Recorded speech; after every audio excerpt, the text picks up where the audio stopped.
retour des taxis B a été plutôt bien accueilli par certains usagers du transport public. Après plusieurs semaines à devoir se débrouiller sans eux, les quelques passagers que nous avons croisés ce matin ne cachent pas leur soulagement. Et même s'ils doivent attendre que les taxis B daignent enfin offrir leur service, ils ne semblent pas leur en tenir rigueur. Ils préfèrent patienter et attendre que le prochain passe.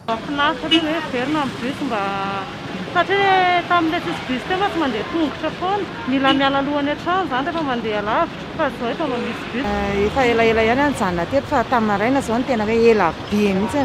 Fa zao mbola tsy fantatra hoe ela sa aingana fa tena vitsivitsy kely ny bus miasa. Mahafinaritra ilay izy satria même hoe mety gasy zavatra betsabetsaka io mety hoe mbola hiverina andreo hoe aretin'ny tanaty mivava raha ohatra ka mitohy le olona be dia be ohatr'izao nefa sy raha hoe anisan'ny mamaha olana ihany koa le izy. Pour le retour, des conditions sont imposées aux taxis B, à commencer par l'obligation de respecter les normes sanitaires imposées par l'État à tous les transporteurs urbains et suburbains.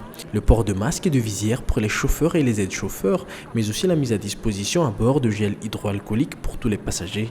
Les véhicules doivent aussi être désinfectés au quotidien. Cette obligation quotidienne de désinfection suscite la réticence de certains transporteurs qui souhaitent que la désinfection soit assurée par les coopératives elles-mêmes. Pour la ligne 199, seuls 60% des véhicules sont de service en cette journée de reprise, bien que les masques et les gels désinfectants fournis par l'État sont en quantité suffisante.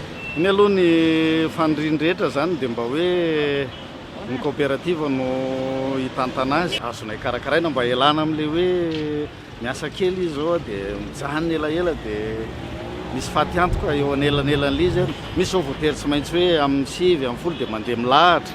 Les visières ne sont pas non plus la bienvenue. Son utilisation par le chauffeur est considérée comme gênante. Le chauffeur ara-dalàna raha manao an'ilay satria amin'le miantsoantso fa ny chauffeur matandondomindoza an'le ain'le mpandeha izy satria le fahitana zany raha vao miainana amin'ny teny fotsiny le chauffeur dia mivoaka le entona dia tsy mba sahala amin'ny hoe fitaratra zany le visière ka hoe azo fafana.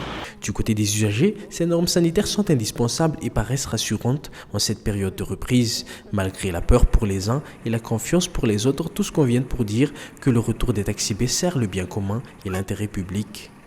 Matahotra ihany aloha satria le izy mifanerasera ny bus koa amin'izao efa manomboka misy fa nefa ny zavatra tsikafo tamin'izay nakatria bus 194 nandehananay dia misy gel le izy dia manaja tsara an'le hoe apetao tsara le cache-bouche ozy izy le receveur dia mba hoe rassuré ihany zany ianao na dia tena hoe na mbola mitaintaina kely ihany ary andeha anaty any. Raha za tanora tsy dia matahotra le aretina jeune zany mbola capable hoe mibatatra tsara le aretina fa le efa antitra zany manana olana kely amin'io zany zany fitiavana mpiarabelona. Les normes sanitaires ont en général été respectées par les transporteurs venus travailler mercredi. Quelques-uns ont fait la sourde oreille, mais se sont fait vite rattraper. Et ce mercredi matin, en moins d'une heure, la police affirme avoir déjà sanctionné une vingtaine de contrevenants aux règles.